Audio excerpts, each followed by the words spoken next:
사울을 패하시려고 하시는 하나님께서 새로운 그 왕을 기름 부어 세우십니다.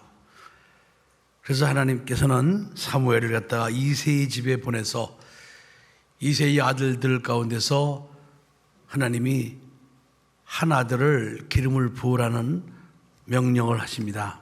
그래서 이제 사울이 사울을 패하시고 이제는 사무엘이 이새의 집에 갔습니다. 가니까 가서 이제 이렇게 아들들을 데려오라 그랬더니 당연히 이제 장남을 엘리압이라는 장남을 갖다가 먼저 선을 보이는 겁니다. 그러니까 이새 입장에서는 엘리압이 당연히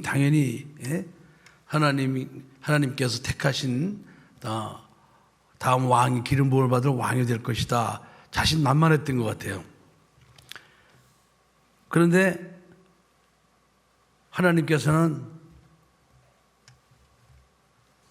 고개를 살레살레 흔드시는 겁니다. 사무엘도 그 엘리압을 보면서 사무엘도 바로 이 엘리압이 하나님의 기름 부어 세우실 왕이야. 그런 생각을 했거든요. 하나님께서는 그것을 아시고 사무엘에게 이르시되 그 용모와 신장을 보지 말라. 내가 이미 그를 버렸노라. 나의 보는 것은 사람과 같지 아니하니 사람은 외모를 보거니와 나의 여호와는 중심을 보느니라 그랬습니다. 하나님께서는 사무엘에게 네가 보기에는 저 엘리압이 정말 이렇게 아주 다음 왕이 될 수 있는 그런 충분한 외모와 모든 것을 갖춘 것처럼 보이지만은 그러나 아니다. 너는 지금 그 용모와 신장을 보고 있는데 나는 그 사람의 마음의 중심을 보느니라 그랬습니다.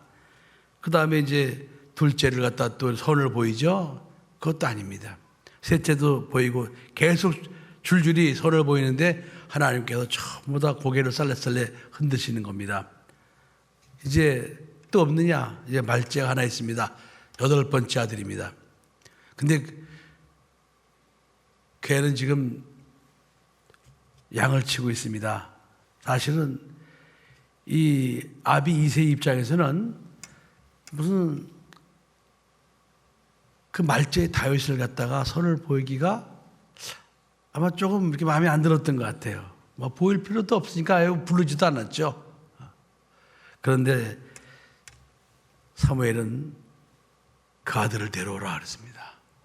그 아들이 오기까지는 음식도 먹지 않고 기다리겠다. 이렇게 해서 이제 그 아들을 보는데 그 아들이 바로 다윗이었습니다. 하나님께서는 사람은 걔는 뭐 보여줄 필요도 없습니다. 이렇게 생각을 했는데 하나님께서 보시는 관점은 달랐다 이 말이에요. 그럼 하나님께서 왜 사무엘도 마음에 들었던 엘리압, 장남 엘리압을 보면서 쟤는 용모와 신장은 그럴싸한데 마음의 중심이 되어 있지 않아. 왜 그렇게 말씀을 하셨을까요? 하나님께서.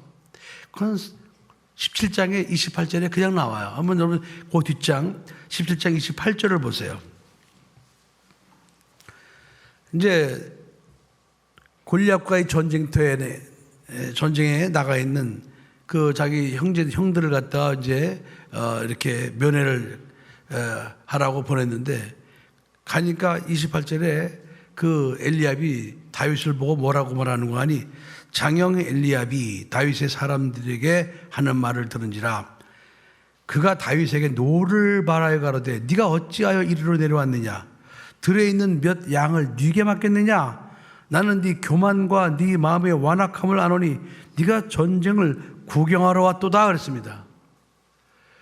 그 벌써 그 마음의 중심 속에는 자기 동생을 무시하고 또 시기 질투하고 그러니까 마음 상태가 그런 마음을 가지고 있었습니다. 근데 사람은 그냥 외모를 볼 때는 그 마음을 알 수가 없어요. 그죠? 그럼 하나님은 마음의 중심을 보시기 때문에 벌써 엘리압을 갖다 사무엘은 엘리압이 마음에 들어서 야 엘리압이다 과연 그랬지만 하나님께서는 아니야. 너희들은 용모와 신장 외모를 보지만은 나는 사람의 마음의 중심을 본다 그랬습니다. 그러니까 우리가 하나님 앞에는요, 여러분, 용모와 신장이 중요하지 않아요. 하나님 앞에서는 우리 마음의 중심이 중요한 거예요. 그럼 그 마음의 중심이 도대체 무엇이냐? 그것도 17장에 나오는 거예요. 다시 말하면 하나님의 이름을 멸시하고 하나님의 군대를 무시하는 그 골리앗을 향해서 의로운 분기를 하고 의로운 분의를 일으켜서 설령 자기가 전쟁에 나가서 목숨을 잃는다 할지라도 나는 하나님의 이름을 무시하고 하나님의 군대를 모욕하는 저 할례받지 않은 이방인을 나는 그냥 두고 볼 수가 없다. 이렇게 하나님을 향한 하나님 중심의 뜨거운 믿음, 그것이 바로 하나님께서 원하셨던 마음의 중심입니다.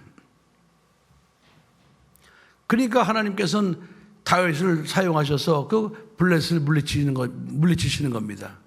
이제 해답이 나온 거예요. 자, 우리 학생들이, 우리 자라나는 다음 세대가 앞으로 어떻게 살아야 하나님으로부터 쓰임받고 인정받는 그런 인생을 살아갈 수가 있느냐? 답이 나왔습니다. 사람은 외모와 신장을 본다고 그랬어요. 그러니까 이제 우리 학생들은요, 외모와 신장에 너무 신경 쓸 필요가 없어요. 그렇다고 무슨 그 신장은 내가 마음대로 할 수 있는 건 아니에요. 하지만 신장 같은 거에 너무 신경을 쓰지 않아도 된다 이 말이에요. 아멘. 외모와 신장은 신경 쓰지 마세요. 그럼 뭐에 신경을 써야 되느냐? 다윗처럼 자기가 설령 그 전쟁터에 나가서 목숨을 잃는다 할지라도 그 하나님의 이름을 모욕하는 저 골리앗을 그냥 놔둘 수가 없다 하는 하나님을 향한 그 믿음과 하나님을 향한 의로움, 그 의로운 마음의 중심, 그 신앙이죠. 하나님은 그것을 보고 계신다는 거예요. 그래서 하나님은 그 마음 속에, 그 마음의 중심 속에 하나님을 경외하는 믿음을 가진 그 사람을 하나님은 왕으로 세우시고 높여주시고 하나님은 그를 사용해 주신다는 겁니다. 아멘. 세상은 그렇지 않잖아요. 세상은 꼭 사무엘과 이새가 보는 것처럼 사람의 판단 기준을 외모와 신장을 봅니다. 외모 지상주의가 되고 말았어요. 그래서 지금 모든 사람들이 외모에 관심을 가지고 외모를 잘 꾸미려고 글을 쓰고 있습니다. 그러나 여러분, 그 마음의 중심은 그게 무슨 성형수술을 한다고 되겠습니까? 그게 고친다고 되겠습니까? 마음의 중심은 그런 것으로 되는 것이 아닙니다.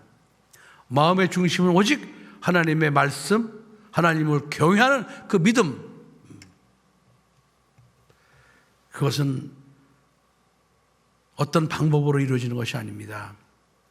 하나님을 경외하는 믿음이에요. 하나님 우선주의예요. 하나님 말씀주의예요. 아멘? 여러분 가만히 생각해 보세요. 유대인들이 이렇게 디아스포라가 돼서 전 세계에 흩어져 가지고 약 2000여 년 동안 그들은 흩어진 민족으로서 그 다른 나라 사람들에게 많은 학대를 받고 박해를 받고 그러다가 2차 세계대전 때 독일의 히틀러에 의해서 600만 명이 학살당하는 그런 그런 고통을 당하는 민족이었어요. 그러나 오히려 그런 고통을 통해서 그들이 다시 이스라엘로 돌아오고 1948년 5월 14일에 이스라엘을 회복하고 독립하게 되는 그런 놀라운 은혜를 입게 됐어요. 그렇게 된 이유, 2000년 동안 흩어져 살면서도 나는 하나님의 백성이야, 나는 히브리인이야, 그런 영적인 자부심을 가지고 그들이 자기의 민족성을 지킬 수 있었던 것이 무엇이겠습니까? 하나님의 말씀, 계명이었습니다. 그들은 어디 가든지 어느 나라에 가서 흩어져 살든지 어떤 환경에 살든지 그들은 하나님의 계명을 중심으로 살았어요. 똘똘 뭉쳐 살았습니다. 그래서 그렇게 2000년 동안이나 흩어진 민족으로 신앙을 지키기 어려운 그런 민족이었지만 그들은 계명만 붙들고 계명을 지키면서 그들은 자기네들의 신앙을 지켰기 때문에 흩어지지 않고 다시 나라를 회복할 수가 있었던 것입니다. 아멘. 다른 거 없어요. 우리 오늘 학생들을 비롯해서 저녁 예배 드리는 우리 성도들 다 마찬가지입니다. 우리가 하나님 앞에 인정받고 하나님의 은혜와 하나님의 축복을 받는 길은 다른 것이 아니라 하나님의 말씀을 지키고 사는 겁니다. 이것만이 우리가 하나님 앞에 인정받을 수 있는 유일한 길입니다. 저는 감사하게도 우리 교회가 보통 보면은 우리 학생들, 청년들이 믿음 안에서 정말 잘 자라줬어요. 물론 숫자를 무시할 수는 없지만 나는 숫자보다 양보다 질이 더 좋으면 좋다고 생각하는 사람입니다. 우리 학생들 보면은 사춘기를 별로 이렇게 사춘기에 어긋나거나 그런 학생들이 별로 없는 것 같아요. 우리 청년들도 마찬가지예요. 여기 청년들 보면 사춘기를 잘 거쳤는지 안 거쳤는지 모르겠지만 안 거쳤지?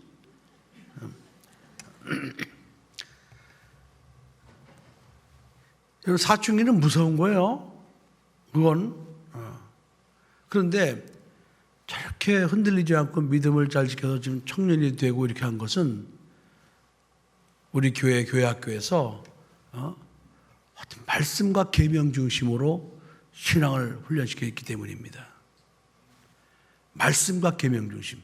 물론 부모님들이 먼저 말씀과 계명 중심으로 신앙생활을 잘 하니까 자녀들도 그 부모님의 신앙을 따라서 역시 말씀과 계명 중심으로 잘 성장을 하게 된 것이죠.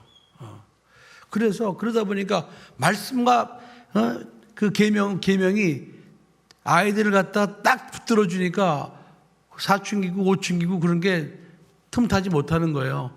그냥 믿음으로 잘 자라는 거예요. 그것이 바로 하나님의 말씀과 계명 중심의 삶이었습니다.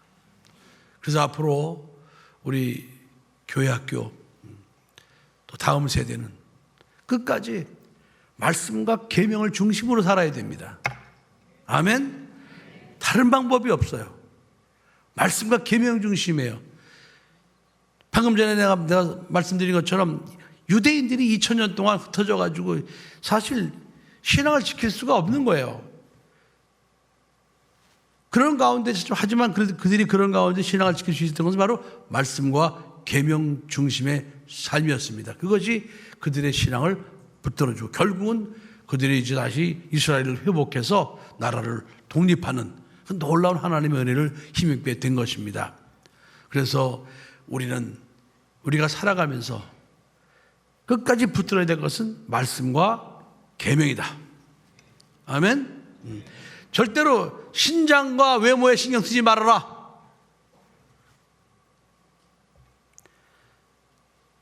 절대 신장과 외모에 신경 쓰지 말고 그 시간 있으면 오히려 말씀과 계명에 신경을 써라.